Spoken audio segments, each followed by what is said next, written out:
फिर भाई, मेरा नाम बापू है, मैं थाना से आया हूँ और मेरे साथ मेरे मोहम्मद शफ़ी भाईजान है, उनके साथ में मैं यहाँ आया हूँ।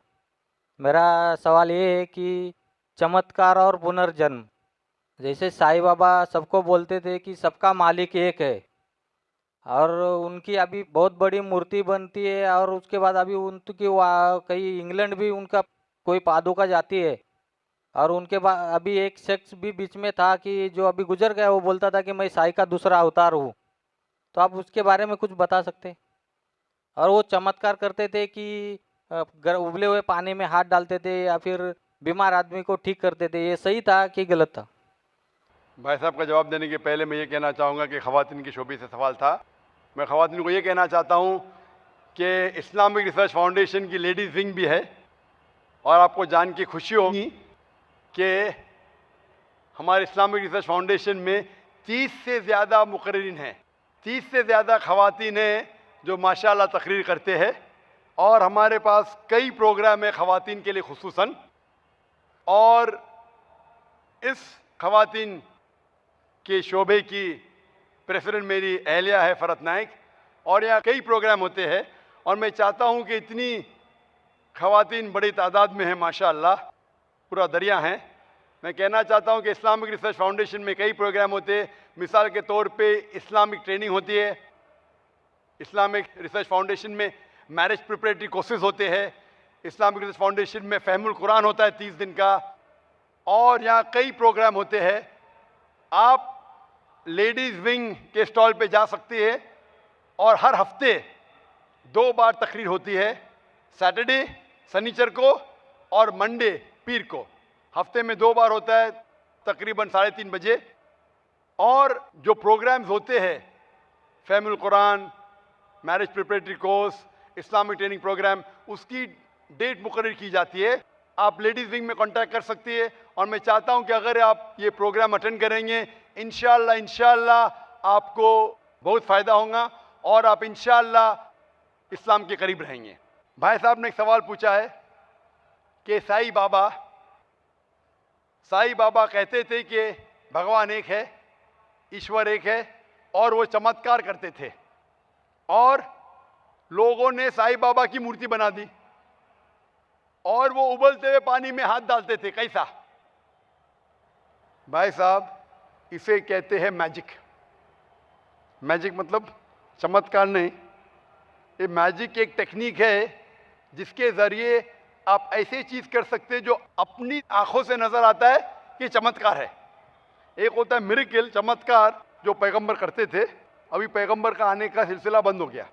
कुरान में लिखा है सूरह अहज़ाब में सूरह 33 आयत नंबर 40 कि मोहम्मद सल्लल्लाहु अलैहि वसल्लम आखिरी पैगंबर है। इसके बाद अगर कोई कहता है कि मैं पैगंबर हूँ, उसे साइकेट्रिस्ट की ज़रूरत है। किसकी ज़रूरत? साइकेट्रिस्ट की। पैगंबर का सिलसिला ख़त्म हो गया। लेकिन मैजिक, जब मैं स्कूल में था मैं भी मैजिक करता था। मैं क्या करता था? आठानी लेता था, सबको दिखाता था, रुमाल में डालता था, पानी के ग्लास में डालता था, रुमाल निकालता था, आठानी गायब। लोग समझते थे मैं चमत्कार करता हूँ। इसे कहते हैं हाथ की सफाई। हाथ की सफाई आसान है।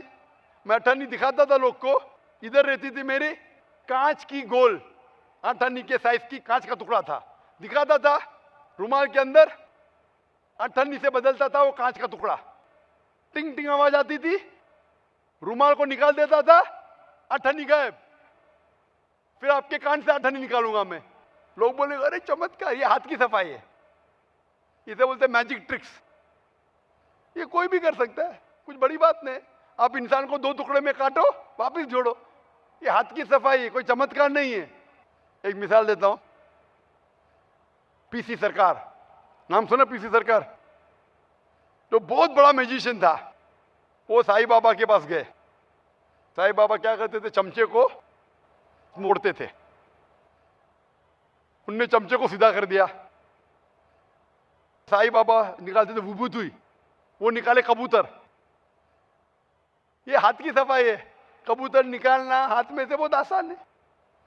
ये आम तौर पे, क्योंकि आपके आंख देख नहीं सकती हाथ कितना फास्ट मूव होता है, हमें लगता है उबलते पानी में हाथ डालना।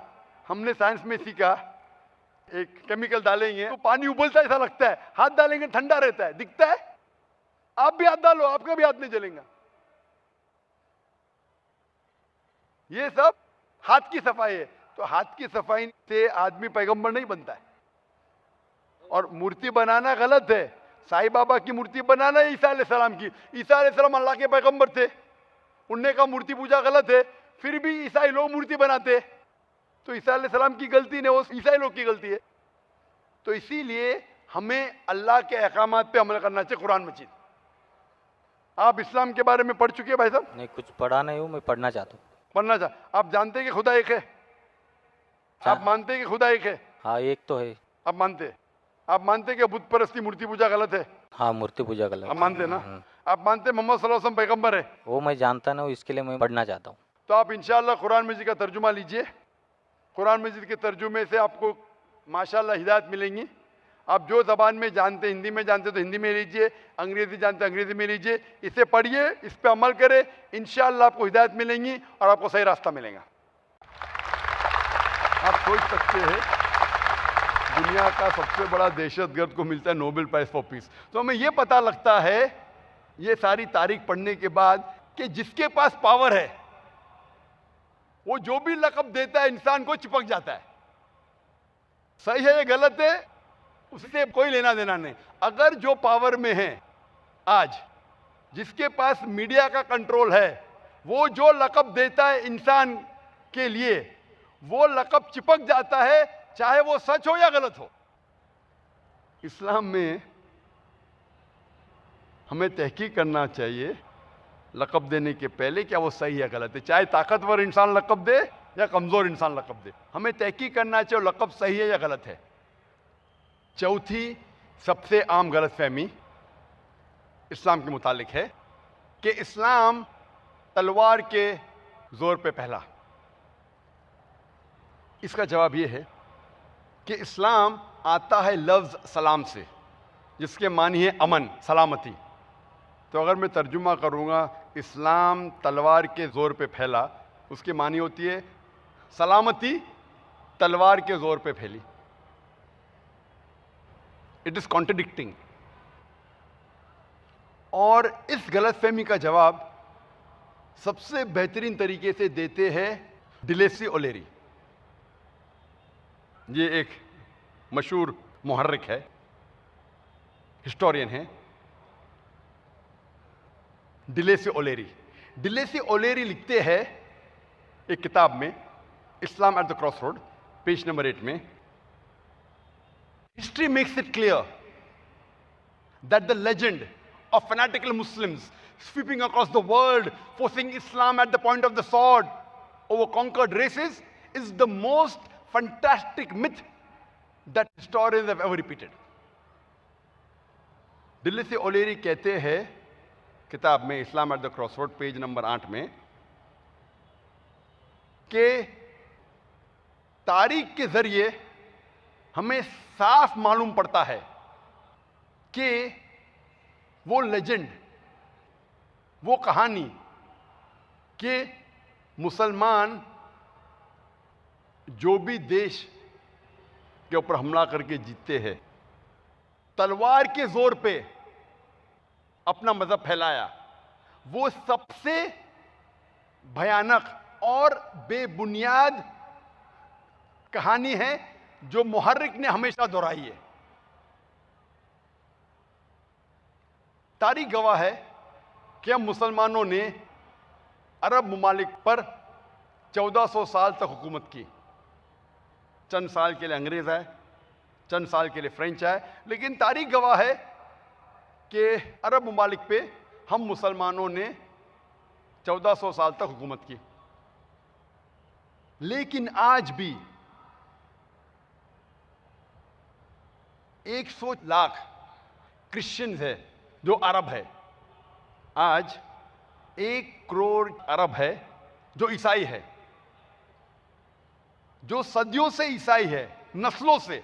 Coptic Christians, 10 million Coptic Christians. 1 crore अरब है जो कॉप्टिक क्रिश्चियंस है, जो ईसाई है सदियों से, नस्लों से। अगर हम मुसलमान चाहते तलवार के जोर पे हर एक अरब को इस्लाम कबूल करने पे मजबूर कर सकते थे, लेकिन हमने ऐसा नहीं किया। तारीख गवाह है कि मुसलमानों ने स्पेन पर 800 साल हुकूमत की, अंदलस पर। हमने हमारा काम नहीं किया, हमने इस्लाम का पैगाम नहीं पहुंचाया। क्रूसेडर्स आए, ईसाई आए, मुसलमान को साफ किया। एक मुसलमान भी खुली तौर पे आजान भी नहीं दे सकता था। हम मुसलमानों ने इस देश हिंदुस्तान पे तकरीबन 1000 साल हुकूमत की, मुगल्स ने। अगर हम मुसलमान चाहते हर एक हिंदुस्तानी को तलवार के जोर पे इस्लाम कबूल करने पे मजबूर कर सकते थे। आज हिंदुस्तान में 80% से ज्यादा गैर मुस्लिम हैं। ये 80% से ज्यादा गैर मुसलमान हिंदुस्तान में शहादा दे रहे हैं कि इस्लाम तलवार के जोर पे नहीं फैला। हम चाहते तो हर एक गैर मुस्लिम को इस्लाम कबूल करने पे मजबूर कर सकते थे, हमने नहीं किया, और इस्लाम हमें इसकी इजाजत भी नहीं देता। आज वो देश इंडोनेशिया, जिसमें सबसे ज्यादा मुसलमान हैं, मैं पूछना चाहता हूं, कौन सी इस्लामिक आर्मी, कौन सी मुसलमान की फौज इंडोनेशिया गई जहां आज 20 करोड़ से ज्यादा मुसलमान हैं? मलेशिया में 50% से ज्यादा मुसलमान हैं।